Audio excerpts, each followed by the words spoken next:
What is up, guys? It's the Sound Alchemist, part of One Mind Syndicate, and today I'm back to talk to you guys about Warhammer 40K.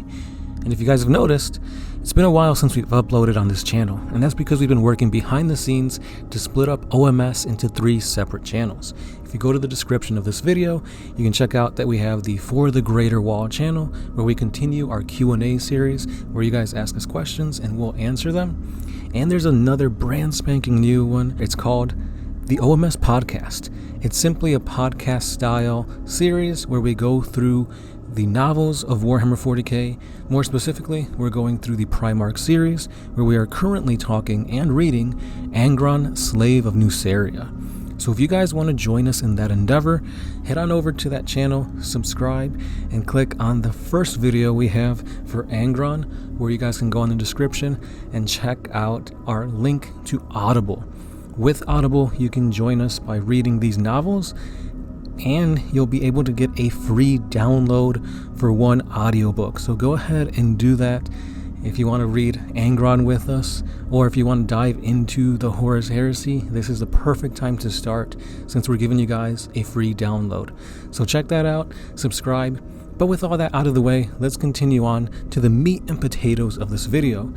Now, like I said before, we're talking about Angron, Slave of Nuceria, and in that book, there's a lot of juicy content that just shows you that Angron was much more than just a raging, hulking beast of anger. We see his early days when he was on Nuceria in the gladiatorial pits, fighting against monstrosities and fighting for his life. And in the later stages of his upbringing, we see him fighting against a psyker. So the passage that I will be reading here talks about a younger Angron before the Butcher's Nails and how he combated this warp-controlled psyker. So without further ado, guys, let's go ahead and dive into this 40K lore. Angron is on the Red Sands once again, standing together with a dozen of his kindred as they wait for the bloodshed to commence. In the past weeks, they have fought machines, other men, and even great beasts. But all that is arrayed against them now is a single woman of indeterminate age, shrinking from the light and the clamor of the arena. She is unnaturally thin, clothed in torn sackcloth, with a buzzing metal torque around her throat. "What is this?" Angron asks. There is something to the girl, something wrong. He feels it in his core, but he cannot explain this sensation. One of the gladiators shakes his head in a rattle of mail and plate scales. "I don't..." The air takes on a strange scent. Angron feels cold all of a sudden, watching the girl intently. The hot dust drops away from her. The red sand clumps and solidifies as frost trickles out from her feet.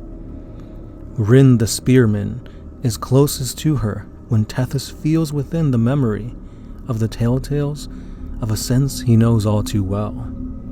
"Witch!" Rin manages to scream before his head snaps back.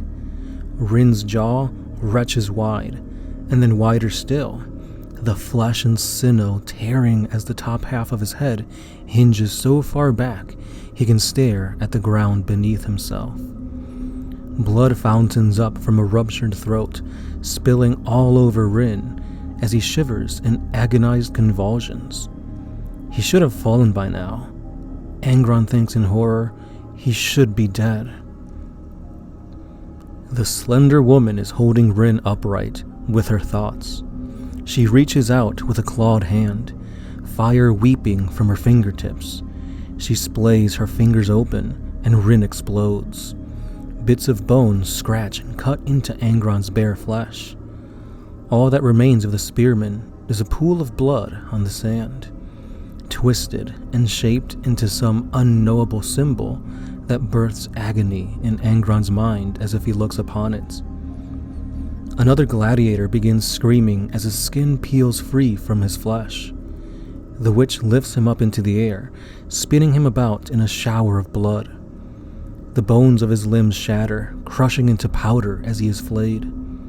He is nothing more than a sack of bleeding meat by the time she lets him fall back to the ground. This killing is hurting the witch. After she boils 3 fighters alive who tried to rush her, she sinks to one knee. Her frail body shamed in sweat, her eyes weeping blood.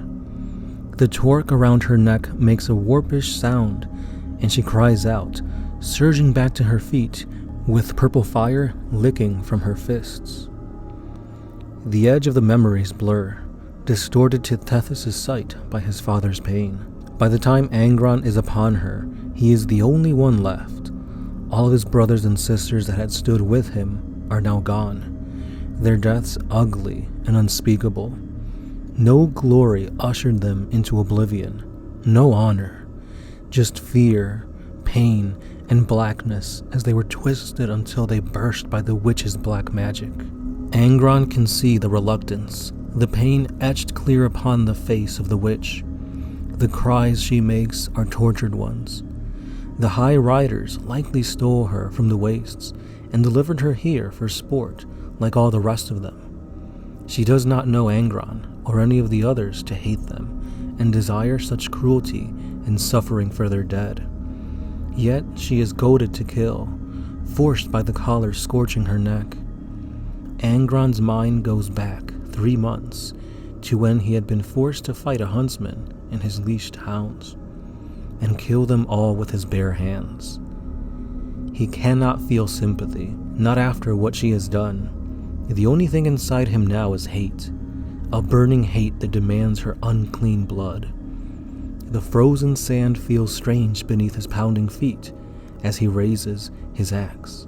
Her eyes flash, and the weapon turns to snowflakes in his hand. The sudden cold throws him off his stride, making him sprint to a stumble.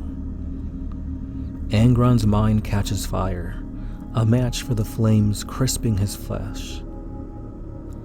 Angron's mind catches fire, a match for the flames crisping his flesh.